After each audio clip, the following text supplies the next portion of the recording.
और बदला लेने के बाद भी इजराइल ने क्यों कहा कि जरूरत पड़ी तो और अटैक करेंगे।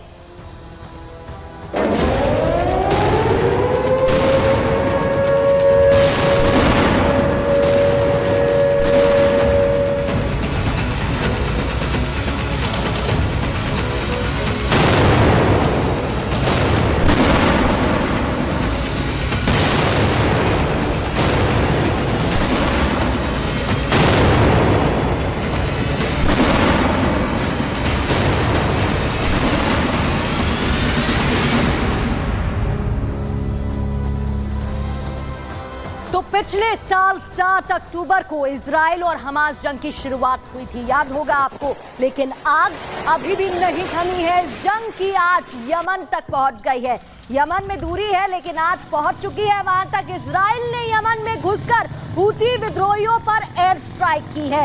इजराइल के इस हमले से ये जंग एक बार फिर भड़कने की आशंका जताई जा रही है कि भड़क उठी है, क्योंकि दुनिया के बड़े देश इजराइल और हमास के बीच समझौता कराना चाहते हैं, लेकिन यहां जंग थमने का नाम नहीं ले रही है। ऐसे में शुक्रवार को हूती विद्रोहियों ने तेल अवीव पर ड्रोन से अटैक कर दिया है, जिसके जवाबी कार्रवाई में यमन पर एयर स्ट्राइक की गई है। आपको सबसे पहले बताएंगे कि इजराइल का हूती पर हमला हुआ, लेकिन हमला कैसे किया गया है। इजराइल का हूती विद्रोहियों पर हमला जहां यमन में घुसकर एयर स्ट्राइक की गई। दो रास्ते हैं, या तो आप जहाज से जाए, पानी के जरिए जाइए, या फिर आप एयर स्ट्राइक करिए। और एयर स्ट्राइक के जरिए यहां पर हुदैदाह सैन्य ठिकाने पर बमबारी की गई है। तेल भंडारण को भी निशाना बनाया गया है और बिजली स्टेशन पर भी कई बम गिराए गए हैं। हमले में 3 लोगों की मौत की खबर है, 87 लोग घायल हैं। यमन के टीवी चैनल ने हमले की पुष्टि की है कि यह हमला यहां पर किया गया है। तो कई लोगों की घायल होने की खबर इसमें सामने आ रही है और बताया जा रहा है कि कई लोगों की मौत भी हुई है। अब आपको जरा तस्वीरों के माध्यम से दिखा देते हैं कि वहां पर क्या कुछ तस्वीरें सामने आई है। न्यूज चैनल वहां की पुष्टि कर चुका। ये देखिए तस्वीरें, एयर स्ट्राइक होती है और बम गिराए गए हैं। हमले की खबर यहां पर सामने आ रही है और आप ये देख सकते हैं किस तरीके से एक के बाद एक हवाई बम गिराए गए हैं और उसके बाद की तस्वीर कैसे जनजीवन वहां का अस्त व्यस्त हो रखा है और जंग थमने का नाम नहीं ले रहा है। और आप ये तस्वीरें जरा आपकी उठती लपटों की देखिएगा, ब्लास्ट की देखिएगा, किस तरीके से वहां पर हमले के बाद की स्थिति पैदा हो जाती है। लोग सहम जाते हैं और उसके बाद एक्टिव होती है टीम। ये जरा तस्वीर देखिएगा जो वहां से विजुअल्स आए हैं, किस तरह से जब हमले होते हैं, एयर स्ट्राइक की जाती है, ऊपर से आग के गोले गिराए जाते हैं, बम गिराए जाते हैं, तो वहां कैसे ब्लास्ट की ये तस्वीर मिली है और धुआं ही धुआं चारों ओर आसमान में छा जाता है और वहां पर किस तरीके से हालात बन जाते हैं। अब इजराइल के पीएम बेंजामिन नेतन्याहू का क्या कुछ कहना है वो भी सुन लीजिए। אזרחי ישראל, שבוע טוב. מתחילת המלחמה הבהרתי שישראל תפגע בכל מי שיפגע בנו. ולכן מוקדם יותר היום כינסתי את הקבינט המדיני-ביטחוני. तो देखा आपने क्या कहा, उन्होंने मॉनिटरिंग भी की थी हमले को। बेंजामिन नेतन्याहू ने लगातार जब ये हमला हुआ तो मॉनिटर कर रहे थे, ये भी जानकारी मिली थी। हूती पर हमले के बाद इजरायली प्रधानमंत्री ने क्या कुछ कहा ये हमने आपको सुनाया। अब जरा आपको ग्राफिक्स के जरिए बता देते हैं कि इजराइल ने कैसे हमला किया था और क्या कुछ इस दौरान हुआ था। जरा ये तस्वीर और मैप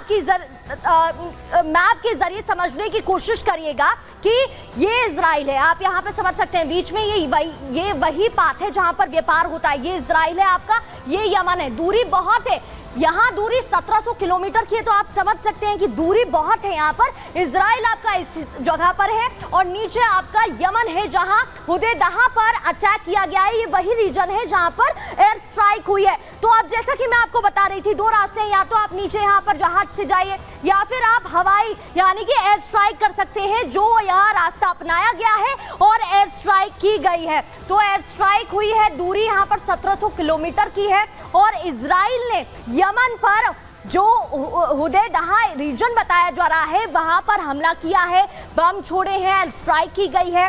और यहाँ पर देखिए ये जो पाथ आप देख रहे हैं ये वही पाथ है, यहाँ पर व्यापार भी होता है। इजराइल की अगर आप बात करें तो फिलिस्तीन ये वही बॉर्डर है जहाँ पर लगातार हमले और जंग की खबरें सामने आती हैं, और ये वही इलाका है जहाँ पर लगातार जो हलचल मची हुई है वो देखने को मिल रही है। तो इस पूरे मामले को लेकर अब तमाम प्रतिक्रियाएं भी सामने आ रही हैं और लगातार इस जंग को शांत कराने, सुलझाने के लिए तमाम देश भी कोशिश कर रहे हैं। भारत की तरफ से भी कहा गया था, लेकिन जो एयर स्ट्राइक हुई है उसमें किस फाइटर जेट का, क्योंकि एयर स्ट्राइक हुई है, किस फाइटर जेट का इस्तेमाल हुआ है वो आपको बता देते हैं। वो है F-15 का इस्तेमाल अमेरिका में ये लड़ाकू विमान बना है, क्योंकि देखिए इजराइल की जो सहायता है वो अमेरिका लगातार कर रहा है। 2660 किलोमीटर प्रति घंटे की रफ्तार से ये काम करता है।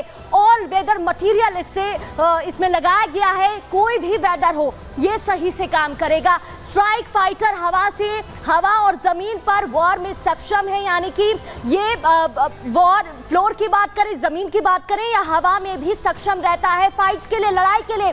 अब इजराइल का बदला पूरा हुआ कि नहीं ये सवाल है, क्योंकि याद होगा आपको 7 अक्टूबर को हमास की तरफ से हमला होता है और वहां पर एयर स्ट्राइक की जाती है और इजराइल ने हूती से बदला लिया। इसे उस ओर देखा जा रहा है।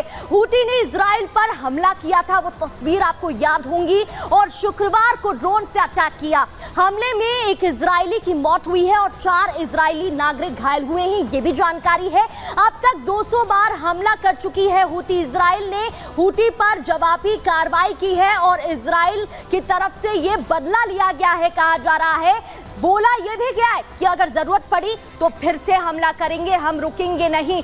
और आप देखते होंगे इजराइल की जो टेंडेंसी है, मॉडस ऑपरेंडी है, वो यही है कि जब वो डिस्ट्रॉय करने पर आता है तो इसी तरीके से काम करता है।